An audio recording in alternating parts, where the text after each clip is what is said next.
Okay, so the next style of question, true, false, or not given. Maybe some of you have already seen these kinds of questions inside of ELT prep or otherwise. The aim of these types of questions is for you to decide if the information or opinion that the author gives in the text can be found in the passage.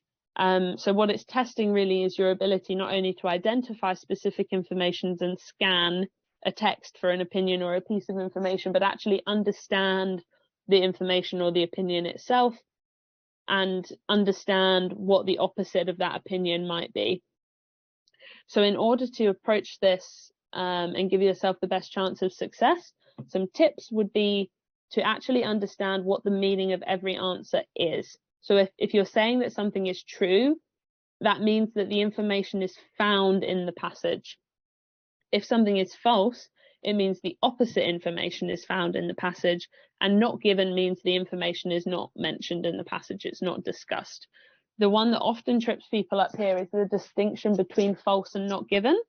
So be really clear, if you're selecting something as being false, what that means is you have been specifically told that the opposite is the case inside of the text.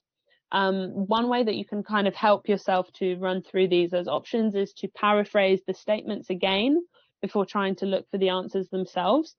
That is really key in terms of getting your mind thinking in terms of what these synonyms might be, what are the kinds of things I should be looking for.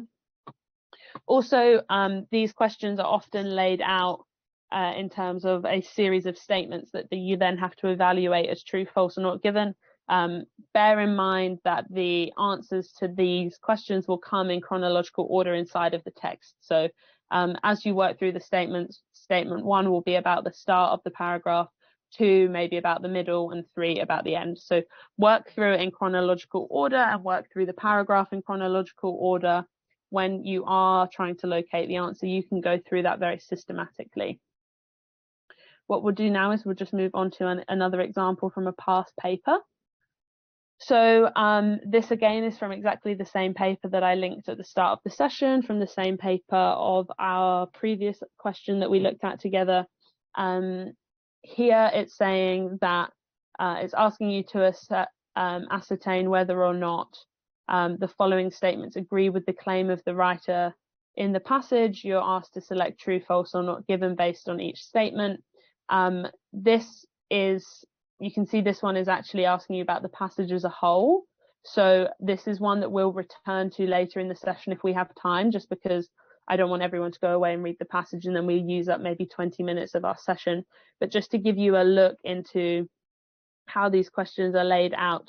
So when we're evaluating statement 13, we know that these move in chronological order. This will be probably one of the first statements that we have to evaluate. When it says flightless birds usually have multiple partners, if that is true, we're probably looking for something that says flightless birds are not monogamous, or they're polyamorous, they do not mate for life. Those are potential synonyms or paraphrases that we might be thinking of for 13 were it to be true. If 13 were to be false, we would be looking for some kind of evidence early on in the passage that tells us that flightless birds only have one partner for life. They typically mate for life. They're monogamous would be the key synonym that I'd be looking for. And then if the information is not given, maybe that means that in the first couple of paragraphs, the writer doesn't say anything about flightless birds having partners. We don't know anything about the kind of partners they have. It's not mentioned at all to do with their relationships with other birds. So those are the ways to sort of break down what your options are. So I would recommend, like I said before, starting with the statements, going through each of the options of true, false, not given, and for true and false, thinking of the kinds of synonyms that you would need to be looking for inside of the passage itself before then turning to the passage to look for the answer. So like I said, we can come back to this question maybe at the end if we have time. These questions are, like I said, often the ones that candidates struggle the most with. They can seem a little daunting, but if you're able to break down the questions in the way that I've just gone through, so thinking of what the true and false version of that statement would be in the synonyms and the paraphrasing, and then hunting for the answer in line with the paraphrases. That's going to set you up and give you the best chance of success for these kinds of questions. Maybe this is something, this question itself, that people would want to practice in their own time as a revision exercise, and you can get together and discuss whether or not you think that things are true, false, or not given. Like I say, if we do have time, we'll come back to that today, maybe just to evaluate one or two of the statements. But for now, because this involves us reading the whole passage, we will move on. Unless there are any questions about these types of questions, then we can answer them just quickly now. I'll give you guys a couple of minutes just in case you want to type up any questions inside of the chat.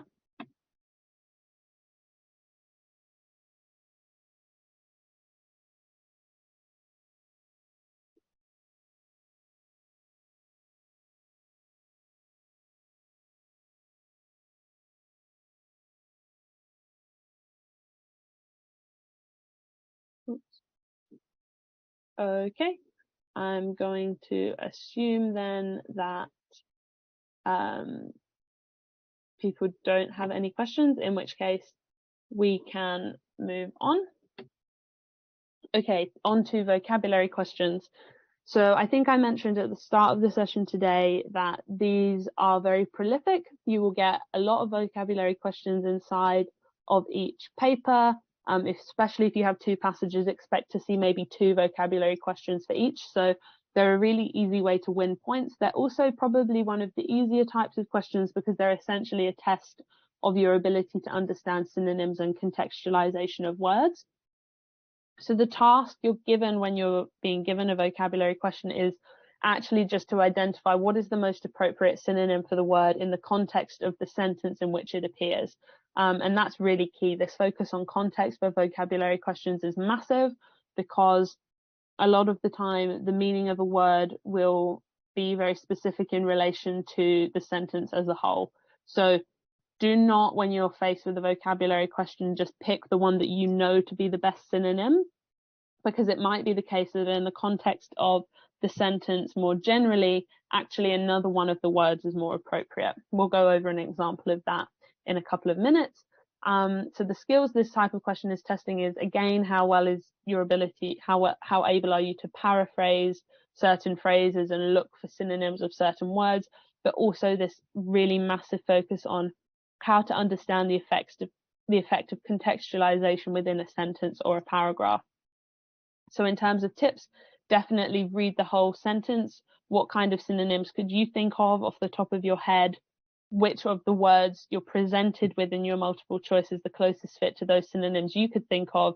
And then conduct this process of elimination in terms of, if you're not sure which one it is, get rid of the ones you know it's definitely not, and then think of what of the options that are left is the synonym that most closely aligns with the context of the sentence itself. So if we have a look at a question here, again taken from the same past paper we've been working through, so this is all about flightless birds and a specific type, the ratite, not really important. Here you can see, like I was saying earlier, it tells you which paragraph you need to look for. So it says the word extended in paragraph A is closest in meaning to, and then we have an option of 4 words. So if we look for the word extended, here it is. So it's in this kind of like 4th sentence along. Our sentence is, certain domestic birds such as the chicken and duck are also unable to fly for extended periods of time. So this is the sentence we're focusing on just here. Give everyone a couple of minutes just to have a read of this sentence. Because this is a vocabulary question, you really don't need to read this entire paragraph. Save yourself the time. Remember, time is really tight in the reading section of the ELLT. So do, where you're able to, just focus on the sections that you need to. So just this middle sentence, from certain domestic birds to extended periods of time. Have a read of that and then let us know in the chat which of the options here you would say is the closest in meaning to the word extended. Okay, we've already got one answer in, that's great. I'll just give everyone else maybe a couple of minutes just to have a think and have a read and pop their answers in the chat.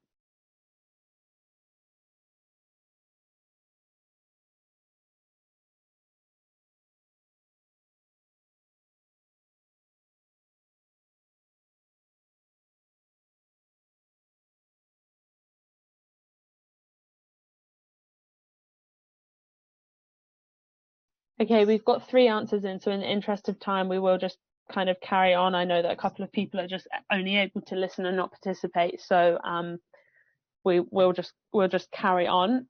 Great to see that everyone has put B. Hopefully you were following some of the tips from the previous slide. You're exactly correct. B is definitely the kind of closest fit.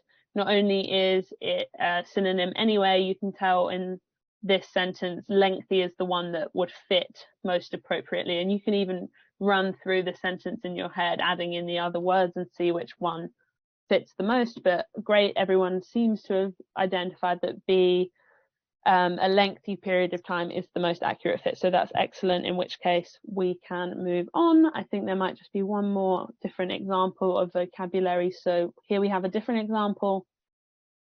Again, it's told us to look at paragraph C, which is what I've copied here for everyone. Here it's asking us, the word exclusion is closest in meaning to what? So here is the sentence, starts with, this may be due to their evolution from a flying bird or due to competitive exclusion. This is a pretty vague question, vague sentence. So in this case, you might need to read the one prior. Again, I'll give everyone just a couple of minutes to select which of the words they think is most appropriate for question number 6.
Okay, great. Can see everyone putting their answers in the chat. Yes, really well done, guys, to identify D.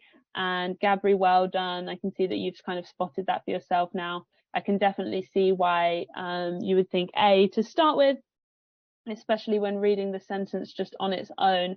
Remember, the key concept of these vocabulary questions is contextualization. So if you don't feel like you have enough context from the sentence alone, you really must scan maybe the one previous and the one prior, just to get a better idea of what is that word in this specific context. And yep, as everyone has correctly identified, here it's really speaking about isolation. So you can also, using your general knowledge, you'll know that New Zealand is a very isolated island. So this idea of being kind of isolated geographically and therefore not having as much competition from an evolutionary standpoint, we can infer that the correct answer to this is D. So well done, everyone. That's great. Clearly the vocabulary questions everyone is pretty confident with, which is really great to see, because like I said, these can be really easy point scorers, and also hopefully, as you'll have seen, can really save you a lot of time. So if you can whiz through the vocab questions, that's great, and you can leave yourself a little bit more time for some of the more difficult questions. Does anyone have any questions on either of the examples of vocabulary questions we've covered, or any of the tips that we went over, before we move on to the next type of question.